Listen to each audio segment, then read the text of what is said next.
알면 당신도 법테라. 네, 반갑습니다. 법 없이 평생 살고 싶은 아나운서 김현웅입니다. 법과 함께 사는 변호사 마경민입니다. 네, 요즘 들어 법문에 빠진 남자 빅데이터 전문가 전민기입니다. 네, 자 전민기 팀장님, 네. 요즘 법문을 좀 많이 읽긴 하죠. 왜냐하면 이제 이 프로그램을 진행하시다 보니까. 네, 굳이 변호사가 필요할까? 그 자리까지 내가 1인 2역 하면 되지 않을까라는 생각이 들어서 읽었는데 안 될 것 같아요. 너무 어려워서 변호사는 꼭 필요하구나. 야, 앞에 그 얘기할 때 봤어요? 저는 저 표정 봤거든요. 네. 마 변호사님이 코웃음 쳤어요. 야, 농담이에요. 이렇게 참신한 분도 코웃음을 아닙니다. 치시네. 예. 사법고시 패스한 분한테 저 이런 질문 하기는 좀 뭐한데, 마변도 이해가 좀 안 되는 그런 어려운 법 내용, 이런 게 혹시 있습니까? 저희가 보면은 법 조항이 어려운 게 너무 많아가지고. 네, 뭐 단순히 그 단어 자체가 어려운 경우도 있는데요. 네. 이 법이 다른 법에 규정이 돼 있는데 이런 규정을 또 왜 만들었을까 하고 고민이 될 때가 저도 많이 있어요. 그럴 때는 뭐 판례를 찾아본다거나 입법 목적을 찾아본다거나 해서 좀 열심히 공부하는 편입니다. 저는 뭐 법은 정말 보고 싶지 않았는데 이렇게 한번 딱 열어보잖아요. 당죄익이 무슨 한자가 이렇게 많고 뭐 내용이 뭔지를 모르겠더라고요. 예. 그 구절 이런 거 왜 이렇게 어렵게 만들어 놓은 거예요? 아무래도 법이 너무 중의적으로 해석이 되고 하면 분쟁의 소지가 많기 때문에 점점 더 전문화되다 보니 그러지 않을까 싶고요. 네, 또 네, 네. 좀 어려워야 저 같은 사람도 먹고 살지 않을까 그런 생각이 듭니다. 전문직을 보호하기 위한 방법으로 한자를 많이 써주셨구나. 예. 자, 법이 어렵다라고 생각하실 수 있습니다만 저희 법테란과 함께 하시면 법이 굉장히 쉽다 라는 걸 이해하시겠고요. 더불어서 실생활에 내가 활용할 수 있는 법들이 많이 나온다, 이렇게 이해하시면 좋을 것 같습니다. 자, 오늘도 2주의 합법으로 시작해 보겠습니다. 전체적인 주제가 있습니까? 네, 있습니다. 이 전체 주제 이렇게 잡아봤습니다. 부디 노동자를 부탁해. 아하, 오늘은 노동자 관련 법안이군요. 네. 그 여러 가지 법안이 통과가 된 걸로 알고 네, 있는데. 그 국제노동기구 ILO 핵심 협약 비준을 위한 이른바 ILO 3법인데요. 이 노동조합법, 공무원노조법, 교원노조법 개정안과 근로기준법 개정안이 작년 12월 9일 국회를 통과했습니다. 그중에 탄력 근로제를 다룬 근로기준법 개정안이 2주의 합법 첫 번째입니다. 아, 탄력 근로제. 말 그대로 좀 탄력적으로 근로시간을 쓴다, 뭐 이런 얘기인가요? 네, 유연근무제 일종입니다. 그래서 근로기준법 51조에 근거를 둔 제도인데요. 네네. 일정 단위 기간 중 일이 많은 기간 동안에는 근무 시간을 늘리고 네. 일이 적은 기간 동안은 근무 시간을 줄여서 총 평균을 내서 법정 한도를 맞추는 그런 제도입니다. 이번 개정안은 탄력근로제 단위 기간을 현행 3개월에서 3개월 초과 6개월 이내로 확대하는 내용을 담고 있습니다. 그러니까 이제 평균 근로시간이 52시간이잖아요. 그렇죠. 이 법을 보니까 한 주에 최대 64시간까지 일할 수 있도록 했더라고요. 그럼 한 주 64시간 일했다면 그 다음 주에 네. 이 12시간을 제외하고서 네. 초과된 시간, 네. 최대 40시간까지만 40시간까지. 일할 수 있는 겁니다. 그러네요. 예. 그러니까 전체 시간, 총 시간이죠. 요것만 이제 맞추면 되는데, 그러다 보니까 진짜 바쁜 철에는 좀 더 일하고, 네. 좀 덜 바쁠 때는 좀 덜 일하고, 뭐 이렇게 좀 유연하게 근로시간을 좀 조정해보자. 이런 취지의 법안이다라고 이해하면 좋을 것 같습니다. 그런데 변수가 있지 않겠습니까? 역시 코로나 사태 뭐 이런 걸 인해 가지고 만약에 예상치 못한 상황이 발생하면 어떻게 되죠? 네, 그렇습니다. 뭐 천재지변, 뭐 기계 고장, 네. 뭐 이런 코로나 같은 문제, 그리고 또 업무량이 급증하는 경우, 이런 경우에는 불가피한 사유가 발생했다고 보아서 사용자는 근로자 대표와 협의를 거쳐서 근로시간을 조정할 수 있습니다. 그렇군요. 예. 지금 이제 마 변호사가 신유진 변호사 대신에 함께하고 있습니다만, 이건 신유진 변호사를 대체한 게 아니고요. 제가 사전에 협의를 했다는 말씀. 여러분 나중에 네. 근로기준법 이런 거 했을 때 문제가 될 수도 있겠네, 그죠? 변호사가 더 꼼꼼히 따지고 들어올 수 있어요. 그러니까 네. 신 변호사가 우리한테 소송하면 어떡해요? 지금 눈에 불을 큰일 켜고 나잖아요. 보고 계실 것 같아요. 그러니까. 네. 예. 근데 같은 변호사끼리 해결하지 면 어떡합니까? 맞아요, 맞아요. 친구니까. 예. 자, 아무튼 이제 여기에 임금 문제가 좀 생길 수 있을 것 같다는 생각도 드는데. 맞아요. 그렇지 않아도 이제 노동계에서 네. 탄력 근로제 도입하면은 주당 법정 근로시간 한도가 늘어나기 때문에 연장 근로로 인정되는 시간이 줄고 가산 수당의 감소로 이어질 수 있다. 이런 지적이 말씀해 주신 대로 나오고 있습니다. 이 탄력 근로제로 임금 보전 방안을 고용부에 신고하게 돼 있긴 한데 네네. 좀 더 좀 구체적인 대책 마련은 필요하지 않나 싶습니다. 그러네요. 자, 탄력 근로제에 대해서 얘기를 해봤는데 이 탄력 근로제 말고 우리가 선택 근로제라는 것도 있지 않습니까? 이거는 이제 근로시간 중에서 출퇴근 시간을 자유롭게 좀 조정하고 선택할 수 있는 그런 제도죠. 네네. 이 부분도 개정된 내용이 있는데 그쵸, 마 변호사님? 네, 맞습니다. 선택근로제 정산 기간도 기존의 1개월에서 3개월로 확대가 되었습니다. 하지만 신상품이나 신기술 연구개발 등의 업무에만 한해서 적용이 됩니다. 그 오남용 방지를 위해서 정산기간 1개월 초과 시 마찬가지로 11시간 연속 휴식과 가산수당을 지급하도록 하고 있습니다. 그러네요. 저는 이제 K본부 있을 때 네. 사실은 이제 선택근무라는 거를 우리가 하는 게 아니라 방송이 정해지면 그 방송에 맞춰서 강제 선택근무가 돼요. 오전이냐 뭐 밤이냐. 예를 들어서 제가 새벽 방송한다. 네. 근데 오전에 나와봐야 할 일이 없잖아요. 그렇죠. 그렇잖아요. 방송은 새벽인데 오전에 나올 수가 없잖아요. 네. 그러니까 이제 방송이 새벽이다. 그러면 거기에 맞춰서 앞뒤로 8시간. 이제 이런 식으로 이제 저희가 방송 때문에 근무 시간이 조정이 됐던 기억이 있는데 네. 전 팀장님은 어떻게? 저희는 이제 IT 기업이다 보니까 사실은 좀 이 선택적으로 해가지고 시간은 약간 유연하죠. 좀 유연해요. 네. 그래서 어떤 업무 같은 게 그렇죠. 뭐 이렇게 꼭 시간 안에 해야 되고 그런 건 없기 때문에 뭐 네. 집에서도 하고 그럴 수 있습니다. 네. 좀 자유롭습니다. 예. 아니 IT 기업 같은 경우에는 사실은 선택근무 이런 게 필요한 게 아니고 결과가 중요한 거 아닙니까? 맞아요. 그래서 연말이 가장 무섭습니다. 안 보여도 결과만 나오면 나는 그냥 좋겠더라고요. 네. 그래도 예. 작년에 제가 프로젝트 하나 따가지고 네. 그걸로 1년 먹고 살았습니다. 그러니까. 예. 그러니까 이렇게 마음대로 방송하고 이런 거 아니에요? 네, 맞아요. 변호사님은 이런 거 없죠?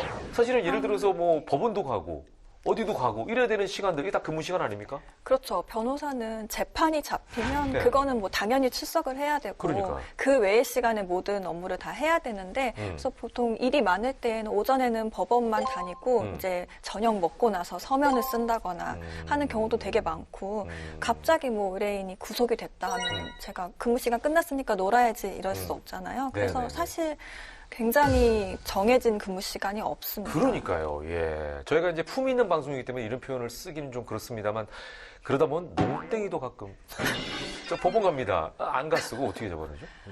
법원을 갑자기 말을 더듬으시네. 그런 생각은 못 있으시구나. 어쨌든 자기가 할 일이 줄어드는 건 아니어서 농땡이를 피면 정말 그만큼 더 야근을 해야 되는 상황이라 그래요. 예. 저는 그냥 편안하게 쳤는데 그걸 또 진지하게 받아주시네. 당황하셨어요. 예. 네, 어쨌든 이게 연간 2,000시간 이상의 그 과로 사회와 결벌을 시도하면서도 근로시간 뭐 감소라든지 생산성 저하 이런 것들을 최소화하기 위한 네네. 그런 보관인데 사각지대가 좀 발생하지 않는 게 중요한 것 같아요. 이런 부분 좀 보완책들 미리미리 만들어 주시면 좋을 것 같습니다. 네. 자, 2주의 합법 두 번째. 이번에는요, 초대 손님 모시고 심도 깊게 살펴보는 순서입니다. 바로 이분이 나오시는군요. 개인적으로 궁금했습니다. 이번 합법 바로 만나보시죠.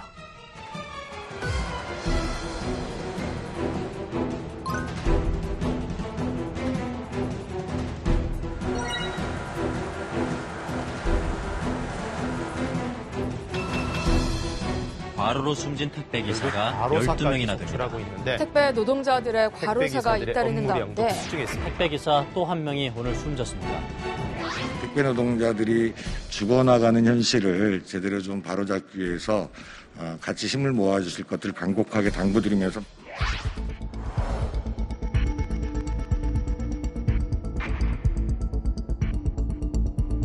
생활물류 서비스 산업 발전 법안은 가결되었음을 선포합니다.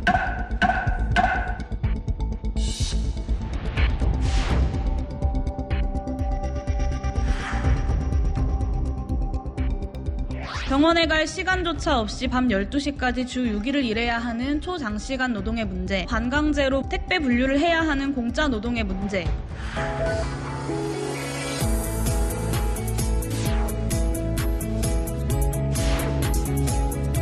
산재보험 적용 제외 신청을 아주 없애는 내용의 법안을 종속성 자체를 삭제하는 방안을 제대로 산재 보상을 받아야 된다.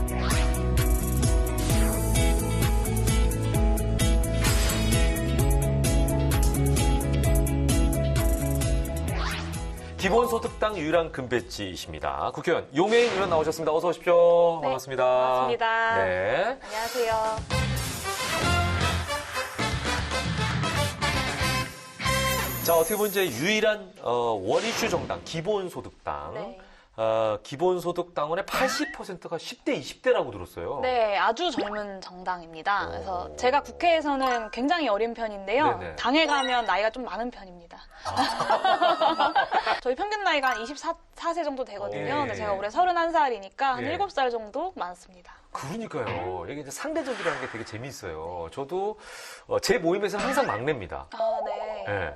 나이가 만만치 않은데 항상 막내고요. 제가 막내인 모임만 갑니다. 네, 돈을 안 내거든요. 아, 네. 네, 근데 또 어디 가면은 엄청 제가 어른이 돼 있는 경우가 있기 때문에 굉장히 젊은 의원이신데 당에서는 오히려 어른이다. 네, 몇 안 되는 30대 중에 한 명이거든요. 아, 그러니까요. 제가 이제 또 빅데이터 전문가답게 용해인 의원에 대해서 좀 조사를 해봤습니다. 네. 지금 페미니스트이자 사회운동가로 또 잘 알려져 계시는데 네. 올해 나이가 이제 2021년 됐기 때문에 네. 32살이 네. 되셨어요. 많이 놀라실 수 있는데 저보다 10살 아래. 아, 10살이나 많이 놀라신 것 같네요. 저보다는 18살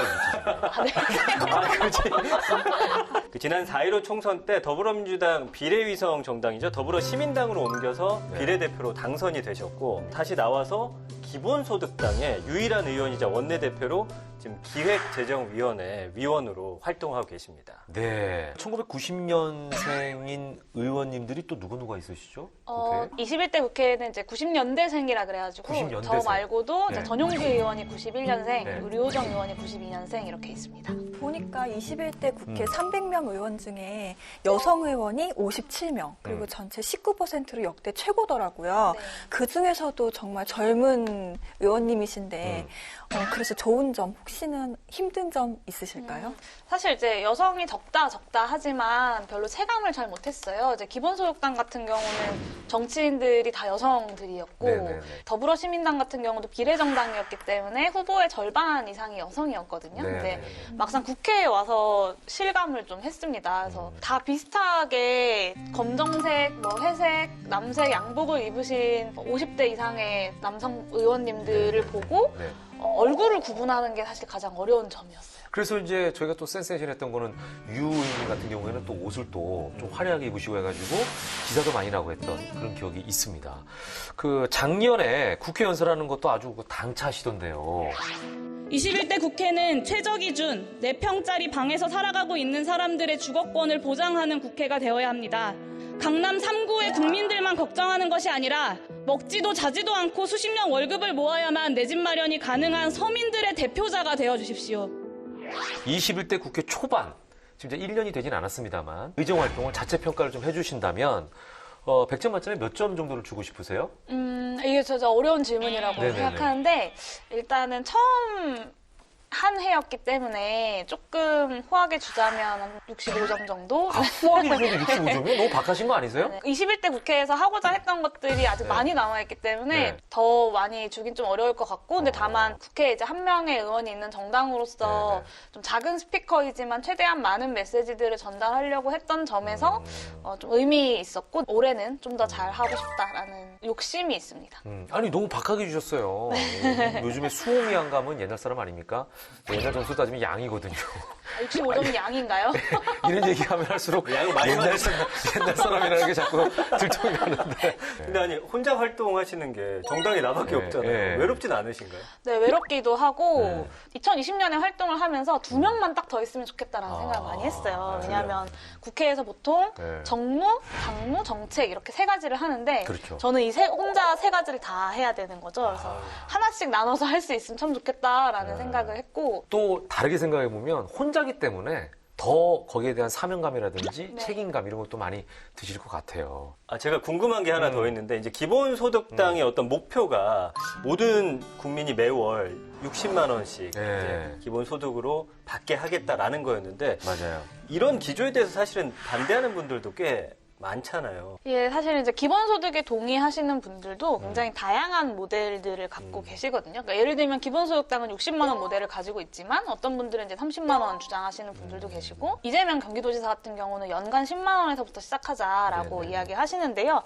뭐 저는 이제 다양한 모델들이 건강하게 경쟁하는 거는 굉장히 고무적인 일이라고 생각해요. 국회 자체에서 기본소득이라는 논의 자체가 거의 이루어지지 않았기 때문에 근데 다만 이제 정말 기본소득이 한국 사회에 필요하다면 있다면 우리가 좀 더 진지하게 논의를 해야 되지 않을까. 그러니까 각자의 고집만 부리는 것이 아니라 어떻게 재원 마련할 건지, 언제부터 할 건지, 뭐 얼마부터 시작할 건지 등등에 대해서 좀 합의 지점들을 만들어가는 과정이 필요하다라는 생각이 들어서요. 작년 말에 이제 기본소득 공론화법이라는 이름으로 전 국민이 함께 기본소득에 대해서 숙의하는 이제 공론화위원회를 설치하는 법안을 좀 발의한 바가 있습니다. 네.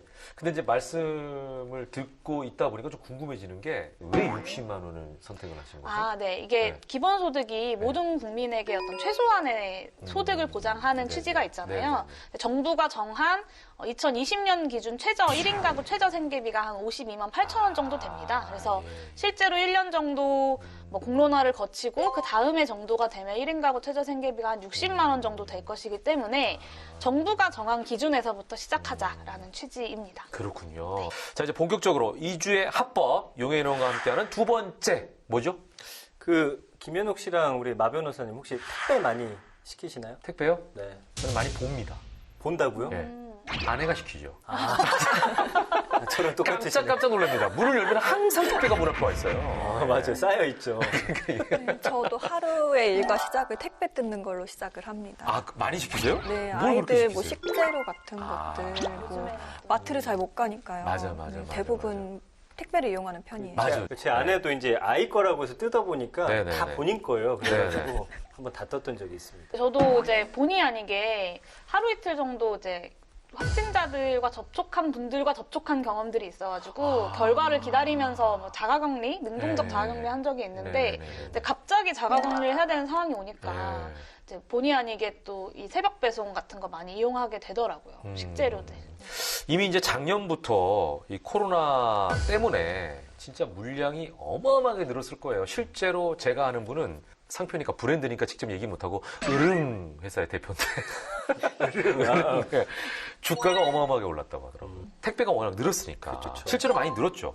네, 근데 매년 물량이 늘기는 했어요. 보통 10% 이상 증가 추세였는데 코로나 사태와 함께 작년 상반기에만 전년 대비 20%가 상승했다고 하더라고요. 그리고 요즘 놀라운 게 그 새벽 배송 있잖아요. 맞아요. 제가 좀 하루를 일찍 시작하니까 한 새벽 5시쯤 집에서 나오는데 네. 전날 밤에 분명히 없었는데 네, 그때 네. 문을 열면 있는 거예요. 그래서 네. 대체 이분들이 아니 몇 시에 이걸 갖다 놓으셨을까. 많은 택배들이 이제 밤새 이동을 하고 있다 보니 좀 가슴 아픈 그런 사연들도 좀 많이 들리더라고요. 뉴스를 그렇습니다. 통해서. 사실 처음에 이 새벽 배송했을 때는 혁신적이다라는 얘기 많이 했어요. 예. 이거 펄 하신 여자분이 처음에 이걸 하셨잖아요. 예, 그러다 보니까 센세이션하다. 주부들 입장에서는 야 신선하다. 예, 이런 생각들 많이 했는데 사실은 이걸 갖다 놓는 분들 입장에서는 굉장히 과로한 맞아요. 예, 그런 일이 아니었나 이런 생각을 해봅니다. 그래서 이제 과로사로 사망한 택배 노동자들 뉴스를 우리가 볼 때마다 안타깝다 이런 생각들을 하게 되고 요즘에도 이게 끊임없이 또 이런 뉴스가 나오더라고요. 택배 노동자의 과로사 이게 좀 심각한 수준이죠. 제가 작년에 임기를 시작하고 얼마 되지 않아서 7월에 택배 노동자들이 저희 사무실로 찾아오셨어요. 그래서 지금 택배 노동자들이 얼마나 힘들게 코로나19 상황에서 일을 하고 있는지 쭉 설명을 좀 해주셨는데요. 택배라는 업종이 시작된 이후에 한 번도 휴가를 간 적이 없다. 그러니까 코로나19로 물량도 많이 늘었지만 단 하루도 쉬지 못하고 일하고 있다라는 이야기를 해주셨습니다. 그러면서 이제 8월 14일을 택배 없는 날로 지정하기 위한 캠페인을 하고 계셨는데 함께 해달라라는 요청을 해주신 적이 있었습니다.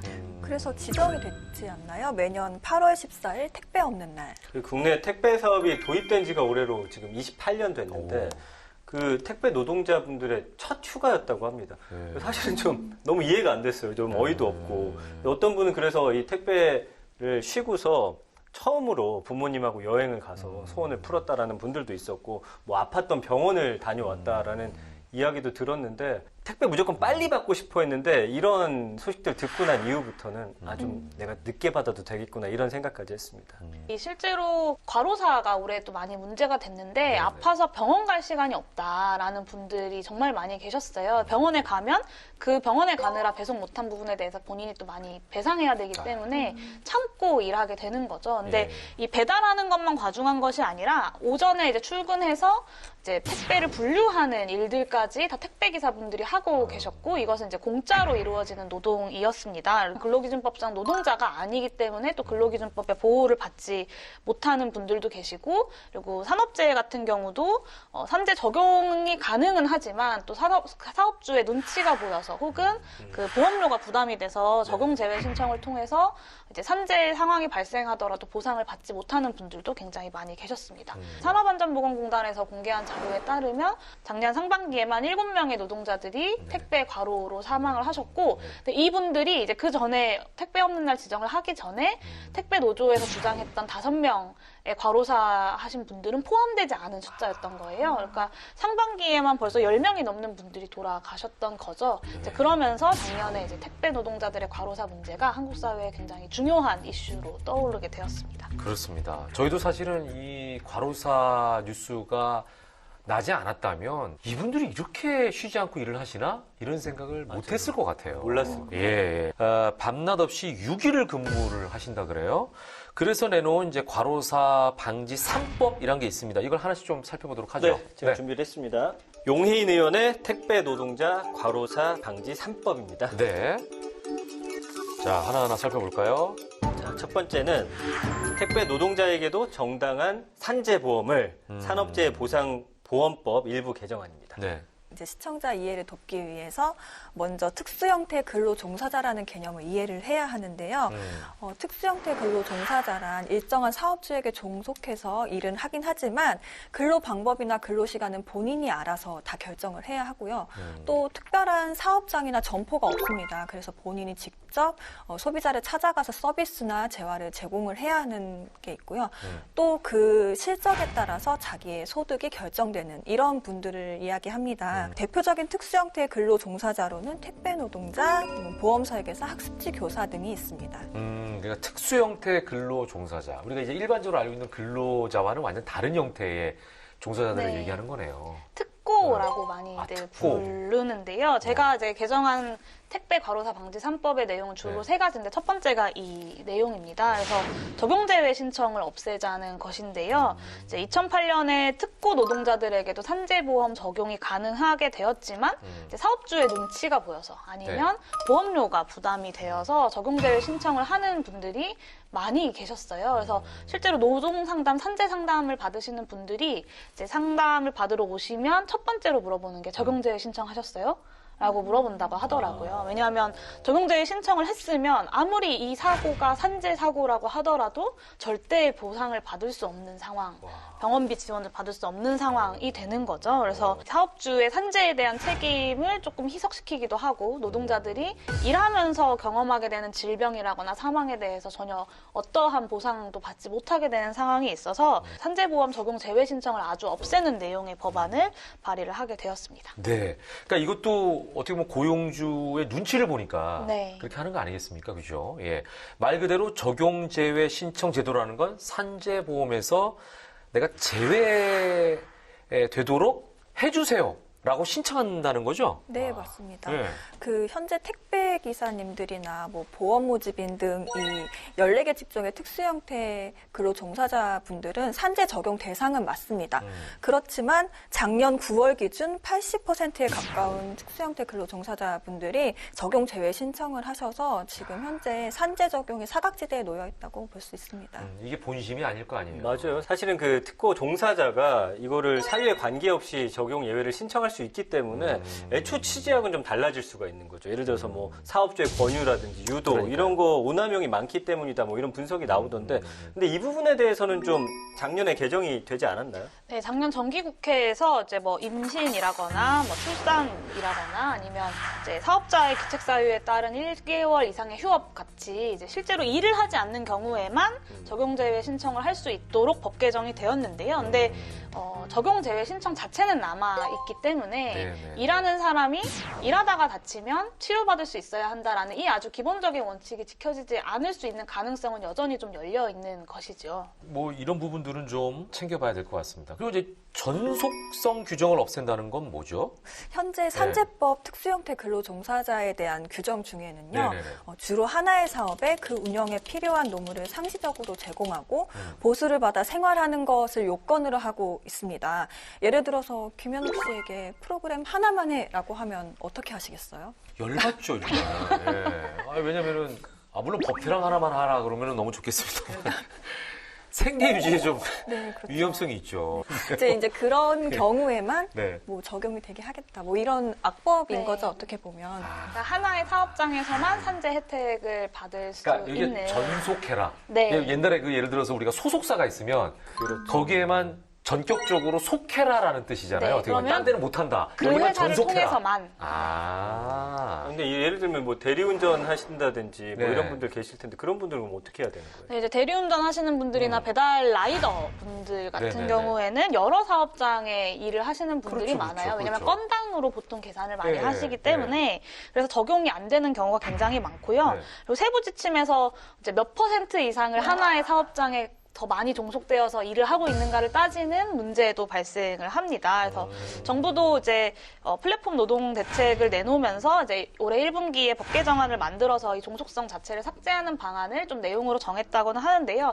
좀 빠르게 법이 개정되어야 할 것 같습니다. 그리고 왜냐하면 그 법 개정을 기다리는 정부 법 개정을 기다리는 사이에도 계속해서 뭐 대리운전 노동자들, 택배 노동자들, 배달 라이더들의 사고는 계속되고 있기 때문입니다. 그렇죠. 사실 이제 우리 잘 알죠. 대리운전이나 이 배달 라이더들은 한 회사에만 속해 있는 게 아니고, 맞아요. 예, 대리운전만 해도 번호가 몇 개입니까?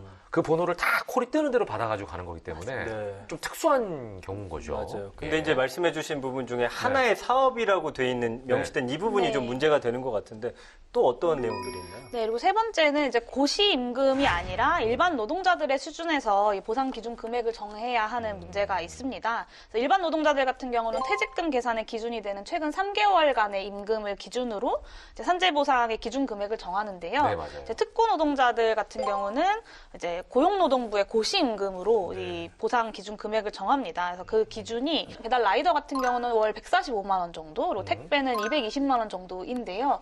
이게 실제로 특고 노동자들이 받는 월 수입과는 매우 큰 차이가 있기 때문에 그러네요. 아파서 산재로 치료를 받느니 예. 그냥 계속 일을 하는 것이 실제로 수입에 도움이 된다. 그래서 아파도 참고 일하시는 분들이 굉장히 많이 있습니다. 그래서 산재로 인정을 받더라도 수입이 오히려 줄어들기 때문에 이제 산재 혜택을 이제 외면하시는 노동자분들도 많이 계시고요. 그래서 이 요즘에는 또 전산화가 다 되어 있기 때문에 각각 노동자들의 최근 수입을 산정하는 건 또 어렵지 않거든요. 그래서 특고 노동자들도 일반 노동자들이랑 똑같이. 같이 예. 이제 제대로 산재 보상을 받아야 된다라는 것입니다. 예. 자, 그리고 이제 보통 택배 노동자분들 산재 질병을 보면 그렇게 심혈관계 질환이 많다면서요, 전 팀장님? 네, 그렇습니다. 한국산업안전보건공단에서 집계한 택배 노동자 산재 중에 질병재해자로 분류된 154건 중 41건이 바로 이 뇌 심혈관계 질환이라고 합니다. 게다가 이제 질병 사망자 18건 모두가 이 뇌 심혈관계 질환이어서 결국에는 업무 시간이 과도하고 네. 그로 인한 스트레스 때문에 이런 일들이 벌어지지 않나 이렇게 보여집니다. 예. 앞으로 이제 이 산재 보험이라는 게 이제 본격적으로 적용이 돼서 이런 부분들은 좀 혜택을 받으셨으면 좋겠네요. 그 전에 과로하는 게 좀 더 미연에 방지됐으면 좋겠다 이런 바람도 좀 들고요. 택배 노동자 과로사 방지 3법 두 번째 살펴보죠. 두 번째 보겠습니다. 산재 보험료는 모두 사업주의 책임. 관련 보험료 징수법입니다.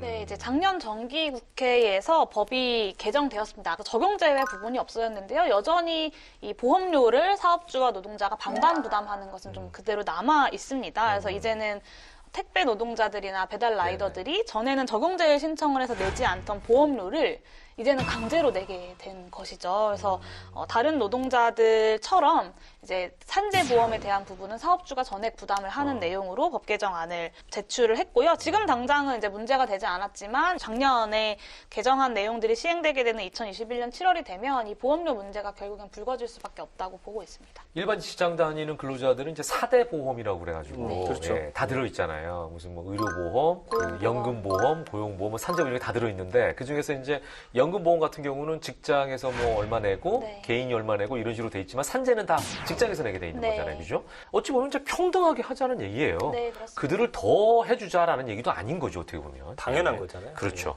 자, 다음으로 넘어가 보겠습니다. 세 번째는 뭐죠? 네. 세 번째 보겠습니다. 장시간 업무는 이제 그만 산업안전보건법 일부 개정안입니다. 네. 사실 이게 가장 문제예요.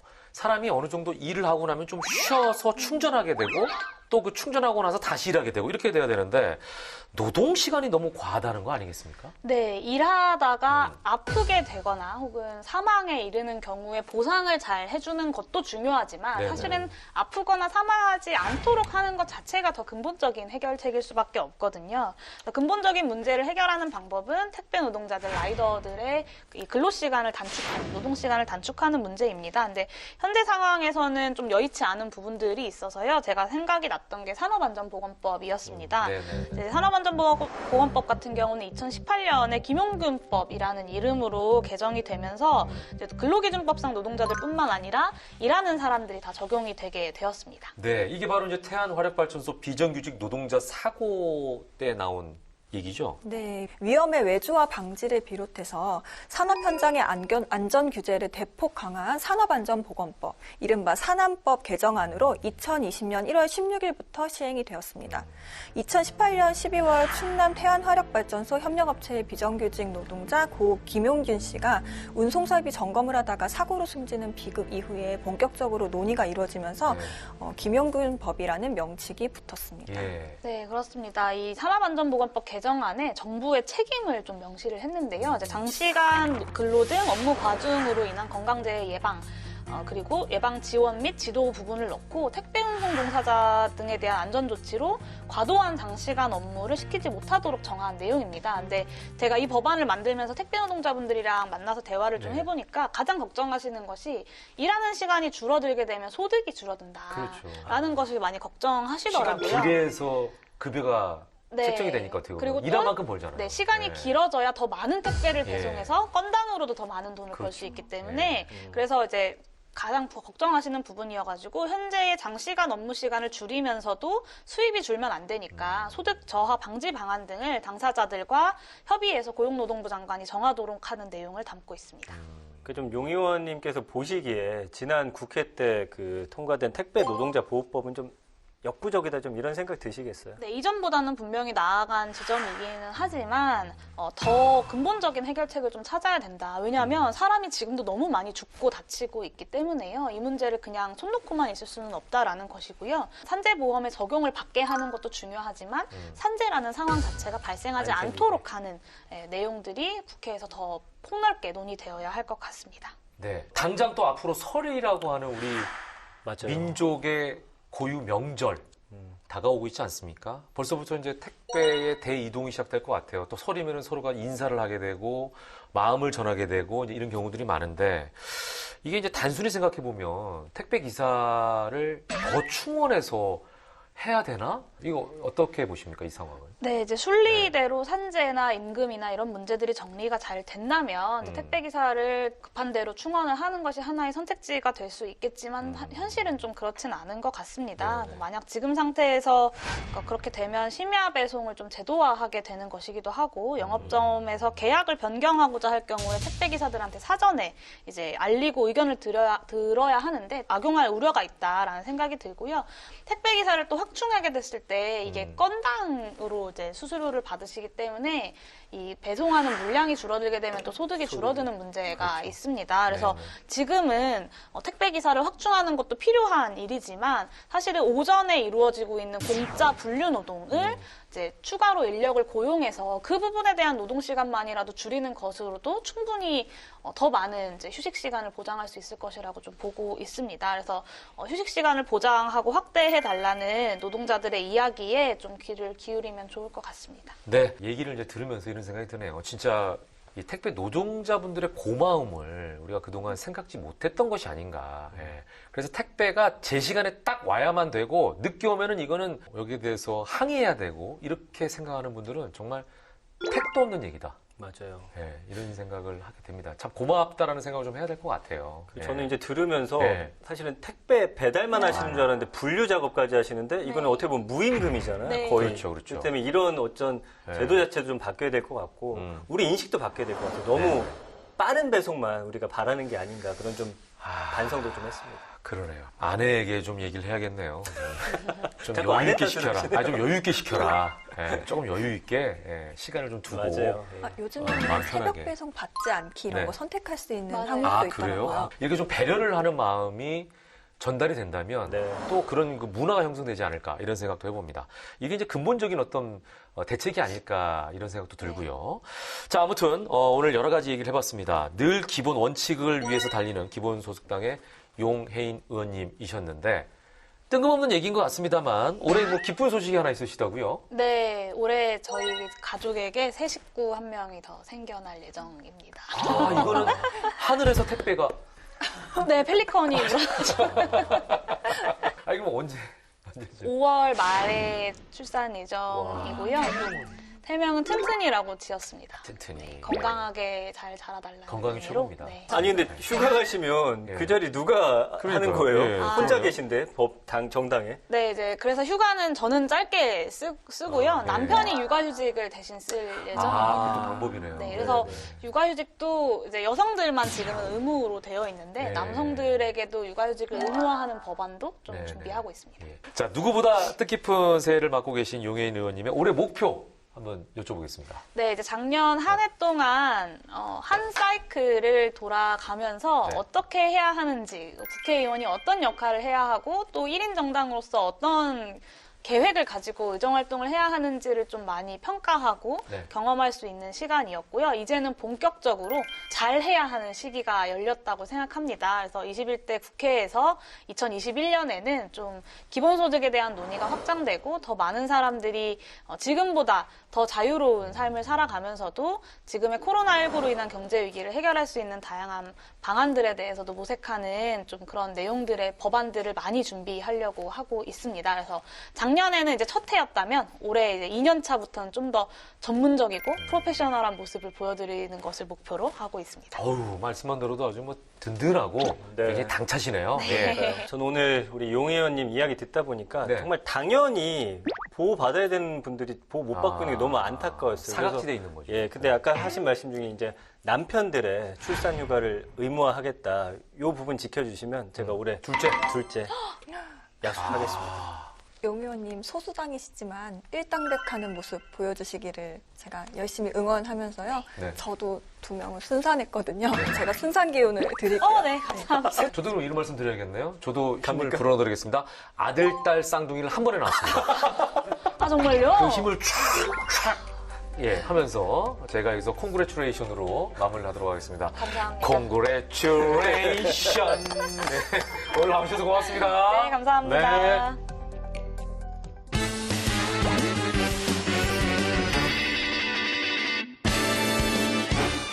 알다가도 잘 모르겠고 모르더라도 알 것 같은 법 때문에 속 터지는 분들의 속을 시원하게 풀어드리는 시간. 궁금할 법 하지. 네. 지난 시간보다 좀 더 귀엽게 분이 맞춰주셨습니다. 예. 지난주에 우리 마 변호사님 연기, 걱정과는 달리 많은 분들이 10점 만점에 10.5다. 0.5점을 더 주셨어요. 예, 이거는 그만큼 잘했다. 기대 이상이다. 이런 생각을 하신 것 같은데, 이번 주는 어떻게 좀 더 준비를 하셨는지. 이게 보니까 법태랑이 연기를 강요하는 방송이네요. 지난 방송하고 부끄러워가지고 네. 제가 사람들 만나러 못 다녔어요. 아, 그래요? 네. 이번에는 조금 더 열심히 노력해보겠습니다. 네. 왜 그러세요, 이솜 씨가? 신 변호사님만큼 뭐 개그 욕심, 연기 욕심이 네.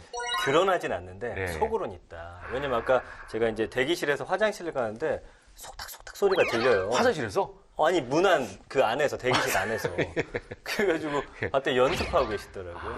결국엔 이 자리를 차지하기 위한 피나는 노력이 아닐까 싶어요. 누구나 다 꿈틀대는 건 있어요. 그죠. 왜냐하면은 자기가 안 해본 분야에 대한 연기 욕심이 있거든요. 엉뚱한 얘기인지 모르겠습니다만 제가 K본부 있을 때 네. 사실 안 해도 되는데 네. 연기를 해보고 싶어가지고 그거 어떻게 하셨어요? 시간여행 역사 속으로라는 프로그램을 제가 자원해가지고 나갔어요. 자 연기를 하고 싶습니다. 그게 민속촌까지 가서 아, 진짜요? 네, 가발 쓰고 수염 붙이고 연기를 해야 되는 거예요. 옛날 고전 연기를 해야 되니까. 오. 그거 막 덜덜덜 떨면서 막 비 맞으면서 막 집신 신고 막 네. 털 입에 들어가고 막 밥 먹으면 막 별거 아니었, 진짜 난리도 아니었거든요. 네. 근데 그 연기를 제가 했다는 거 아닙니까? 반응이 어땠어요? 네, 얻은 건 별로 없습니다. 이래로 털을 하도 끝났군요. 먹어가지고. 자, 오늘도 기대를 하면서 본격적으로 한번 들어가 보겠습니다. 오늘 궁금할 법하지. 사연은요, 남편이 죽은 후에 남편의 정자로 인공수정에 성공한 아내의 이야기가 들어와 있습니다. 아주 참신하면서 좀 쇼킹한 내용이에요. 함께 들어보시죠. 아, 이런 말씀 드리기 죄송하지만 이번에도 실패했습니다. 또요? 네.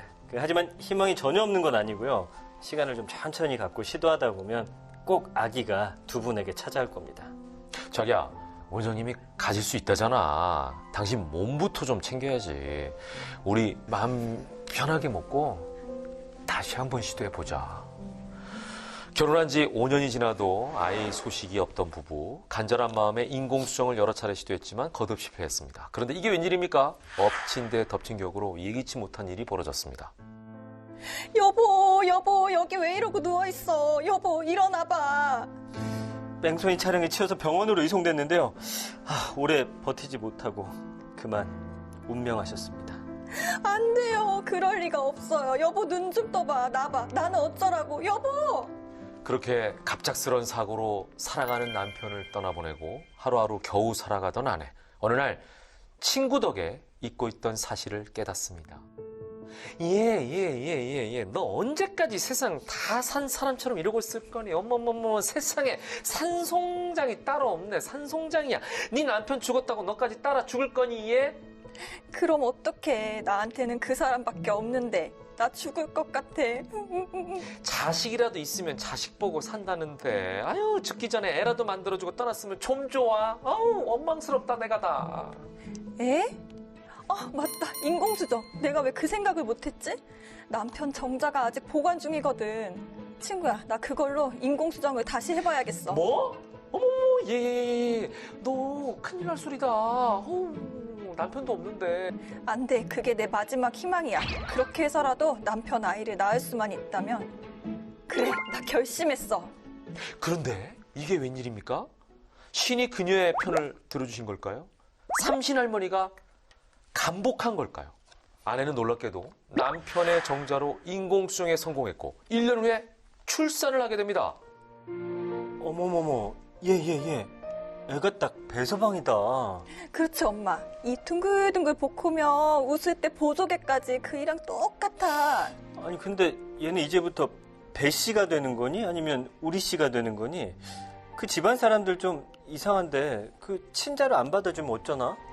에이, 아니 씨가 배서방인데 당연히 그 집애지. 무슨 소리야. 아니 인공수정으로 낳은 애라서 좀 걸리는데 그 배서방이 받을 재산도 솔찬다고 했지? 에이 뭐 괜찮겠지 뭐.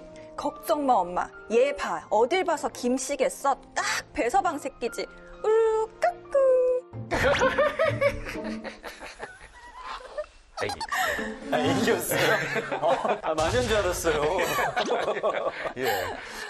자, 오늘 주제는요. 주변에서는 좀 보기 드문 상황입니다. 인공수정을 시도하던 부부 중 남편이 죽자 이 아내가 남편의 정자로 인공수정해서 남편은 없지만 네. 인공수정에 성공을 해서 아이를 낳은 그런 사례예요. 요즘 네. 보면은 주변에 인공수정이라든지 시험관 시술 통해서 아기를 갖는 경우가 상당히 많이 있는데. 그 사유리 씨인가요? 그렇죠. 네, 사유리 네. 씨가 맞아요. 남편 없이 그죠? 그랬죠. 예. 정자를 기증받아서 아이를 낳잖아요. 그거 완전 이슈가 됐죠. 근데 이 경우는 좀 남편이 사망한 이후에 그렇죠. 인공수정을 통해서 했다는 이야기인데 이건 좀 네. 처음 듣는 이야기 같거든요. 예. 이게 사망한 사람의 정자로도 인공수정을 하는 게 가능한 겁니까? 진짜? 우선 이 경우에는 이 아이가 친생자로 뭐 인정을 받을 수 있냐, 남편의 아이로 인정을 받을 수 있냐 이런 것보다도 네네. 이전에 사망한 사람의 정자 또는 난자로 인공수정을 하는 게 생명윤리법에 의해서 금지되어 있는 불법이라는 사실을 먼저 짚고 넘어가야 할 것 같아요. 불법이에요? 네, 맞습니다. 처벌받습니까? 네, 이런 경우에는 생명윤리법 위반으로 2년 이하의 징역 또는 3천만 원 이하의 벌금을 받을 수 있습니다. 야, 그러면은 이거 어떡하지? 아이를 일단 낳긴 낳았잖아요. 그죠? 자, 이런 경우에 이 상황이 불법이면 그럼 친자로도 혹시 인정 못 받는 거 아닙니까? 사실 남편이 사망한 이유이기 때문에 사망한 남편을 친생자로 인정을 받느냐 안 받느냐가 큰 의미가 없을 수도 있어요. 그렇지만 예를 들어서 사망한 남편이 국가유공자다. 아니면 그 이외에 특이한 경우다라고 하면은 남편이 사망한 이후에도 자녀가 받을 수 있는 혜택이 있을 수 있는 거잖아요. 네. 그런 경우는 이제 아버지가 남긴 유산을 네, 맞아요. 하나도 받지 못한다는 건 좀 억울할 것 같거든요.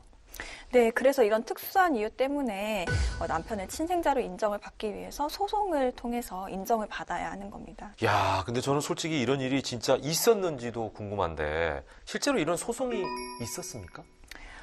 네. 부부가 자녀 한 명을 두고 남편이 이제 사망한 케이스가 있었는데요. 네네네. 그 남편이 사망하자 부인이 이렇게 냉동시켜 놓은 남편의 정자로 인공수정을 해서 둘째를 낳은 일이 있었어요. 그래서 둘째 아이를 죽은 남편의 친생자로 인정해 줄 것을 소송했는데 네. 법원이 이를 받아들여줬습니다. 그러니까 법원에서 친자로 인정을 해준 거네요. 네, 맞습니다.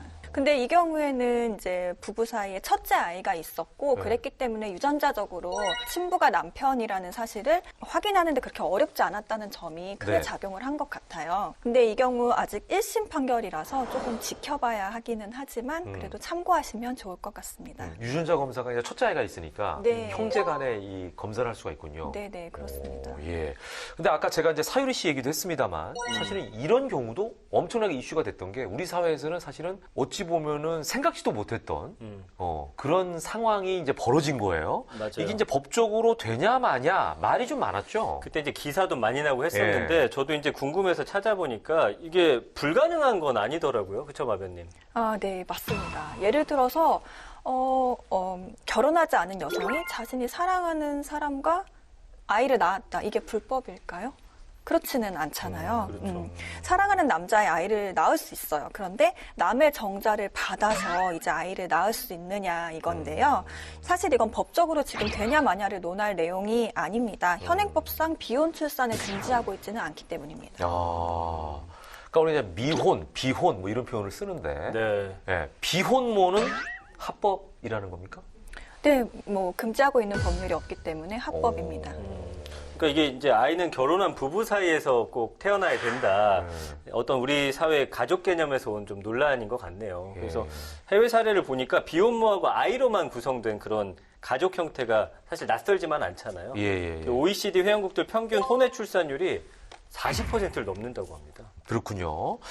자, 친자 얘기를 하다 보니까 이제 비혼모 얘기까지 하게 됐는데 나중에 좀 기회가 되면 얘기를 더 자세하게 해보도록 하겠습니다. 자, 어쨌든 우리가 세계적으로 출산율이 가장 낮은 저출산, 그중에서 최저출산 국가입니다. 한 명이 안 되는 걸로 알고 있거든요. 지금. 맞아요. 예, 출산율이. 예, 그러다 보니까 올해는 갓난 아이들의 울음소리를 좀 더 많이 들을 수 있는 해가 됐으면 좋겠다라는 바람을 가져봅니다. 서당께도 3년이면 풍어를 넘는다라는 속담이 있죠. 고작 3회째지만 전민기 팀장은 법적 지식이 나날이 높아지고 있는 것 같지 않습니까? 내년쯤에 이제 로스쿨 진학을 좀 생각을 하고 있어요. 진짜 출연료 2배를 노리고 있군요. 예, 매번 롱 프로젝트네, 롱 맞아요. 프로젝트. 네, 10년짜리거든요. 네, 아니, 이제 이제 매번 한 4, 5년 다녀야 되니까. 어쨌든 매 시간 이렇게 네. 법지식, 그 다음에 상식들 채워나가다 보니까 네. 너무 똑똑해지는 것 같아요. 이야, 정말 가자네요, 가자. 가증스러운 자만심. 뭐, 법적으로 문제는 없으니까요. 자, 법은 도덕의 최소한이다라는 명언이 있더군요. 최소한의 도덕을 위해 법이 존재하는 것이라면 적어도 법태랑이 전하는 법 정도는 좀 알아야 하지 않을까? 이런 생각을 다시 한번 해봅니다. 자, 다음 시간에도 많은 분들이 함께 해 주시리라는 믿음과 함께 저희는 여기서 인사드리겠습니다. 외치면서 인사드리죠. 알면 당신도 법태랑!